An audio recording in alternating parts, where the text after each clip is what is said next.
Knowledge. Consume knowledge to apply and not understand. That's the thing that a lot of people fall into. Well, I fell into that trap so badly. You see, the thing with knowledge is that it makes us feel really smart. When you start reading crazy books, listening to really good podcasts, these things feed our mind.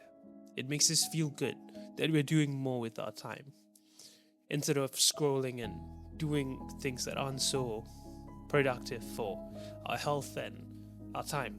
But when you do it for a while and all you care about in the day is reading those 10 pages, listening to an hour podcast, when you track it like a task rather than treat it like a tool, or the best way to put it is you gotta treat knowledge like a workstation.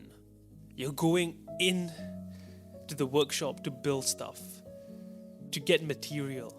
Yeah, that's a much better way of putting it. Knowledge is like a workshop. You go inside to get the material to build stuff. And your workshop is wherever you are at. Like, to me, my workshop is my room. So the mistake I made was that I didn't treat it like raw material. It almost felt like I was reading 10 pages for nothing. I didn't learn as much compared to when I switched my perspective on how knowledge was actually supposed to be treated like. You can read 10 pages, go ahead, track it like a task. But there's some idiot like me who just takes a 30-minute break in his day and takes out a book and reads to apply. I don't care about feeling good or anything. I want to read, take, and absorb the material and instantly apply it into my life. It's not tips and tricks. It's about applying it and seeing it fail first, and then analyze and do it again. Like the books that I'm reading right now are really powerful books. It's not like fiction and romance. It's not those type of things that make you feel inspirational. Because a lot of people who go down that route feel inspired by all these books, they feel good, but they don't do anything with what they've consumed. They let it rot in their mind. And it's the equivalent of healthy brain rot. And it's still brain rot. Like my friend, he phrased it in a really amazing, funny way. Mental masturbation. Like, that's what it is. You can keep jerking your mind off all you want. But if you're not going to apply shit, your life is going to still be the same. Just because you build this habit, it's not going to do anything. But for those who understand that knowledge is only for application, it's not for understanding. No one cares about terminologies and theories. We want to apply it. That's the mindset shift you must make. And I changed that quickly because I realized the path that I was heading on was a waste of my fucking time. So yeah, back to the books I was reading. The 48 Laws of Power by Robert Greene. Amazing book. And I'm rereading it again because I'm trying to ingrain the ideas, the concept in my head so that I can apply it unconsciously. When the situation arises, it just happens. How I act automatically happens. It doesn't have to be this thing where I recall what I've read and I'm thinking there on the spot. It feels forced.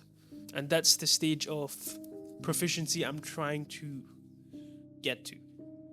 Another book that I'm reading is also one of Robert Greene's books, The Art of Seduction. The book has a lot of things. It teaches you how to be the perfect seducer, the seducer types. But really all I've been focusing on is not talking about myself in a conversation, mirroring people.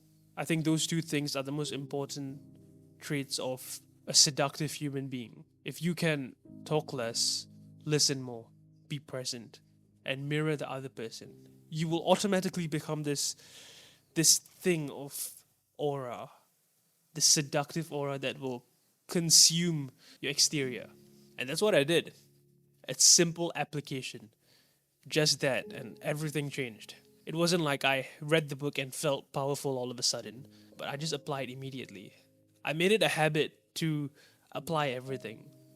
Even the speaking thing right now. I was listening to a podcast with Stephen Bartlett and Vanessa Van Edwards.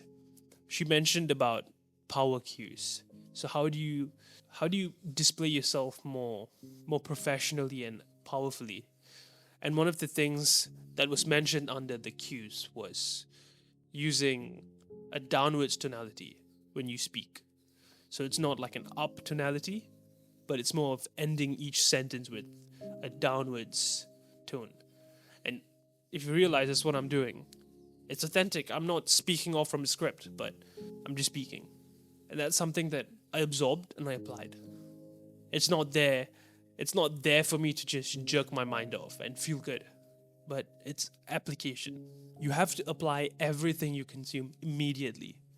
Seriously, like when you're reading next time or listening to a podcast, I don't want you to take notes like an A star student. You're not an A star student. Don't be an A star student. I just want you to focus on writing the things that you can apply into your life.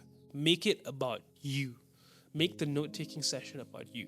Everything that you're writing down on that sheet of paper or iPad is about real life application in your life. That's all. And ever since I've done that, made that change in how I saw and consume knowledge, improved my life. Because knowledge does two things: it widens perspective, and the second thing only happens when you apply, you become better. That's when knowledge is powerful. Applied knowledge is powerful. Knowledge itself is not that good because all it does, it widens your perspective. And this is also only for a few who truly read the book and live a proper lifestyle. Like imagine having brain rot and reading a really inspirational book and believing that it's going to change you. Nah, nothing's going to happen. You're just going to read the book and forget about it. So that's why I say two things. The first one is 50-50. Second one is, well, 1% of the population is going to do that. Change how you see knowledge, start applying. And trust me, your life will change. Well, at least make it better and efficient. I hope this helped. Ciao.